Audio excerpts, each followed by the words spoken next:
Maliit na puhunan, pero malaki ang kita. 2024 na. Meron pa bang ganyan? Meron ka negosyo. At itong mga ipapakita kong video sa inyo ang nagpapatunay na talagang maraming tao ang umaasenso galing lang sa maliit na puhunan. Unahin na natin mga kanegosyo yung matagal ng produkto na malamang matagal mo na rin tong kino-consume pero hindi mo lang masyadong napapansin kasi akala mo barya-bara lang ang kita dito. Ano yon? Shake mga kanegosyo. Shake ang puta. 10 years ago pa simula nung huling sumikat yan eh. Huy, 2024 na. Laos na yan. Hindi na uso yung ganyan. Hindi natatangkilikin ng mga tao yan. Hoy ka rin. Bago mo husgahan tong negosyo na sinasabi mong laos na, pakinggan mo muna tong kwento ni Ma'am Joshelle Quiñones kung saan isa lang naman po siyang dating OFW na naging milyonarya dahil nga po dito sa produkto niyang Max Mango na sinasabi niya nga daw po na itong negosyong to nung umpisa ay trip-trip lang daw at hindi niya talaga pinag-isipan. Yan ang Tolda Max negosyo na nagpa-big time sa dating OFW na si Joshelle. Nag-set up lang po kami ng isang tent and table doon para po makapag-start kaming mag-operate way back 2018. And that time po, isang flavor lang po ang meron pa kami. Yun po yung aming bestseller which is yung Mango Overload. Kahit simple lang ang pwesto, nakabebenta raw sila noon ng 100 baso ng mango shake sa isang araw. Grabe mga kanegosyo, no? 100 baso raw yung nabebenta niya sa loob lang ng isang araw. Take note ha, nung nag-uumpisa pa lang siya noon. Ilan na ang branches niya ngayon? Hindi ko nalubos maisip kung ilang libong baso na ng shake yung naibibenta niya sa loob lamang ng isang araw.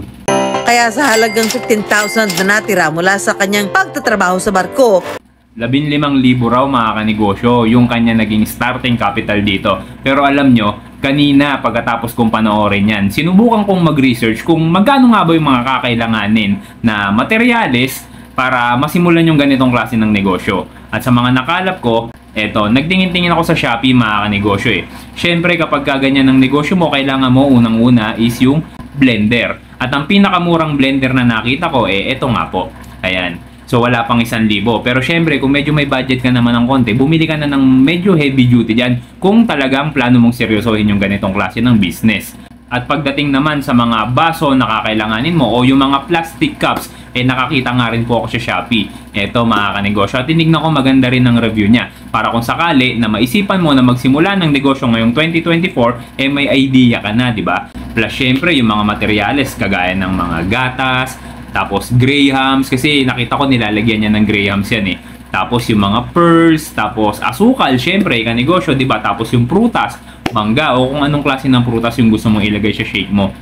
Sinimula na Joshelle ang isang negosyong isinabay niya sa mango shake trend. Hindi ko po ito pinag-isipan or pinag-aralan. That time po, trend lang talaga yung mga mango flavor, mango grahams. Nagkaroon po ako ng idea na bakit po hindi ako mag-try mag-business ng ganito? Bakit hindi ako mag-formulate ng sarili kong product? Alam nyo mga kanegosyo, dito talaga ako pinaka natuwa sa sinabi ni Ma'am Rochelle.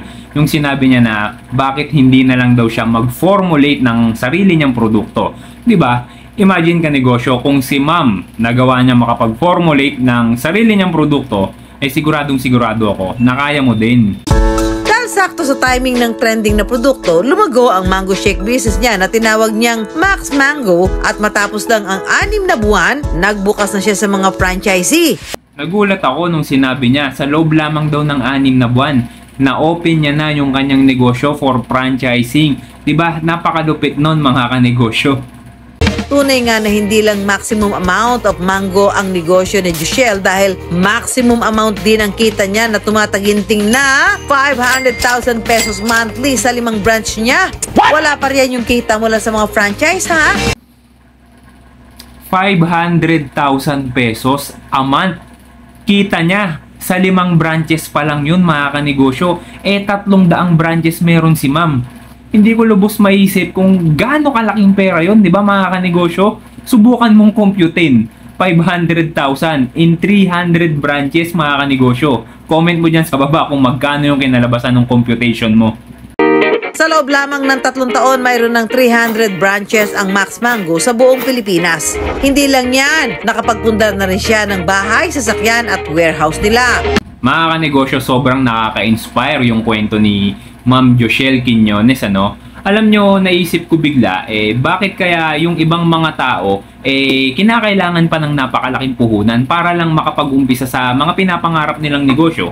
Bakit kaya hindi natin gayahin yung mga katulad ni Ma'am Joshelle na talagang sobrang successful na sa kanyang buhay ngayon, nagsimula lang gamit ng maliit na puhunan? Siguro kung nagawa ng ibang tao na maging successful sa napakaliit na halaga, pakiramdam ko kanegosyo, kaya rin natin, di ba? Kung susubukan lang natin. At ayan ang ating kwentong successful ngayong araw na to. Kung natapos mo tong video na to kanegosyo, ibig sabihin gusto mo yung ganitong klase ng mga topic. Kung hindi ka pa pala naka-follow, click mo na yung follow button at isubscribe mo na rin ako sa aking YouTube channel para mas marami ka pang manood ng mga sobrang nakaka-inspire at sobrang nakaka-motivate na video kagaya nito.